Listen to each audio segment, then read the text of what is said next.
Good morning. This is the Great Basin Fire Potential Briefing for Wednesday, August 19th. Looking at fire potential impacts quite a bit on the left today. Heat indicated in the light purple color. We continue to have thunderstorms streaming up across parts of Nevada into Idaho, a mix of wet and dry into the Uintas as well.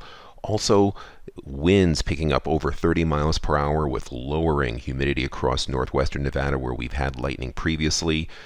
Those winds expand in coverage to go over much of southern and eastern Idaho and western Wyoming. Those are areas also, if you look at the previous map, there was lightning that will be occurring there. Still a mix of wet and dry lightning. We'll have to watch some of this lightning down south across the higher terrain of especially central and southern Utah where fuel dryness is off the charts. Still very hot but drier further into southern Nevada. Quieting down a bit on Friday, but we still have winds maybe 20 to 30 miles per hour, maybe just below critical levels, but still significant up in Idaho and western Wyoming in areas that have current fires and recent lightning. Looking at precipitation and lightning on the right-hand side, you see quite a bit of lightning pushed up across western Nevada into southern Idaho, even into parts of western Wyoming and up into the Payette as well. It's a mix of wet and dry. We'll see how things play out with the day today. You can see where the heaviest precipitation was on the left, mostly across western Nevada. New fire starts in the red, existing fires in the yellow. Looks like moderate initial attack yesterday and also have current large fires.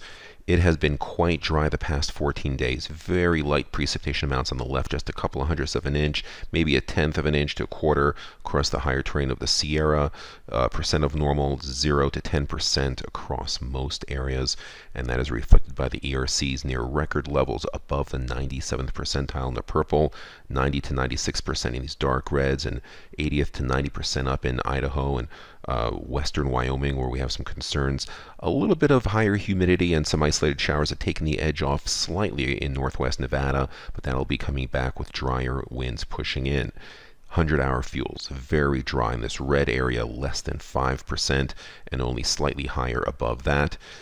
If we look at current ERC conditions, looking at our northern areas, looking at western Wyoming, you can see how those ERCs are up at record levels near the 97th percentile, up in the higher terrain of central Idaho near the Salmon Chalice, again between the 90th and 97th percentile. It dried out considerably in that 14-day dry period. A little bit less dry in the Payette, closer to normal. There were some light showers mixed with lightning over the past several days that have contributed to that, but especially the further east you go in our northern areas, the more worried we'll be about lightning starts. Also in our southern areas with the lack of the monsoon, starting with part of the Manti-La Sal high terrain area, looking at those ERCs up well above the 97th percentile. And then further south towards the Fish Lake area, you can see again those ERCs at record levels and well above normal. Normally the monsoon trims things out this time of year, and in southern Ely's district, again, well above the 97th percentile. High pressure ridge, you can see it's centered over southern Utah, clockwise flow, and these areas of moisture will continue to spin into parts of Idaho and western Wyoming and northern areas of Utah and Nevada over the next 24 to 48 hours. We'll see that map today. You see that moisture rotating in. You're also seeing a tightening of the wind gradient here across northwestern Nevada, and that's where we have high risk for winds here on the right-hand side. Otherwise, still the lightning threat in areas of red over northern areas of Utah, northeast Nevada, parts of eastern Idaho and western Wyoming. A little bit more moisture fell here, thinking we'll be okay with the lightning being on the wetter side. We'll see how that plays out. Here's our precipitation forecast on the left, and these are the dry lightning signatures. You see these little flashy string bean type signatures through here.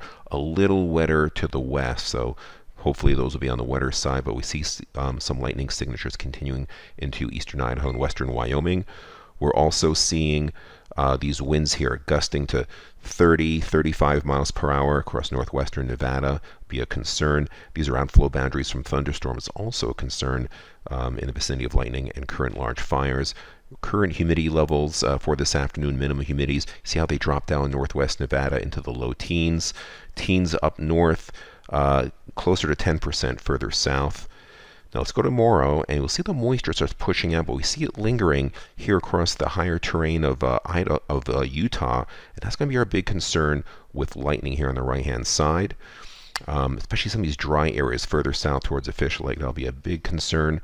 Tightening gradient through here means another round of winds across northeast Nevada into parts of southern Utah, western Wyoming. We see those winds here in northeast Nevada, and see how in the eastern Snake River Plain all the way into western Wyoming, those winds accelerate 30, 35 miles per hour, maybe gusts to 40, parts of western Wyoming. On the left, you see those pin drop signatures. Those will be lightning with very little rain actually reaching the ground. Could be locally wetter in the high Uintas, but elsewhere we'll have to watch out for new starts. You can see those humidity levels down into the single digits across Nevada, teens in the north, and single digits to low teens across Utah. Now on Friday, high pressure builds in with drier air. We don't expect much in the way of thunderstorms or anything really significant. We have no high risk out currently.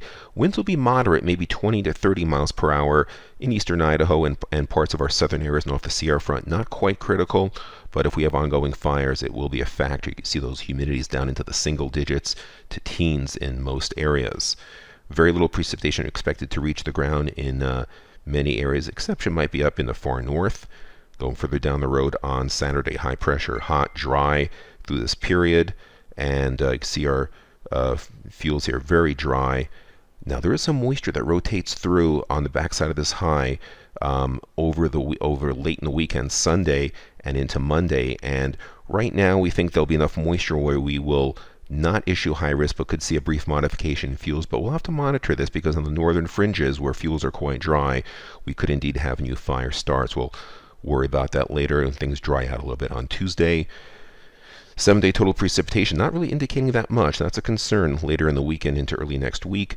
The 8 to 14-day outlook above normal temperatures across most of the area, especially in the south. Drier than normal conditions continuing. So it looks like active fire weather for the foreseeable future.